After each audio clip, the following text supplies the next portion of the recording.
Битолските матуранти задоволни од полагањето на екстерниот испит од државната матура по македонски, албански и турски јазик и литература. Тие позади нашата камера велат дека прашањата беа лесни и се надеваат дека ќе положат убави резултати. Полагањето започна на време точно во 10 часот и се одвиваше без никакви проблеми, велат од секторот за образование во општина Битола. Матурантите ги чека ново полагање на 9 јуни, кога ќе полагаат математика, а странски јазик ќе полагаат на 13 јуни.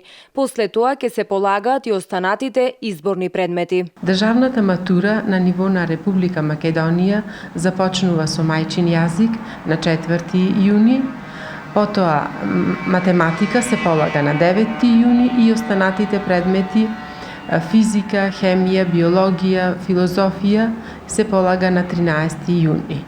Сите предмети од државната матура започнуваат точно во 10 часот. Оваа учебна година за државната матура на ниво на држава се пријавени 16.859 ученици, од кои 8.729 од гимназиско образование, 7.866 од средно стручно и 264 од средно уметничко образование. Во процесот на реализација на матурата во училиштата се ангажирани 2314 наставници како тестатори и околу 200 наблюдувачи.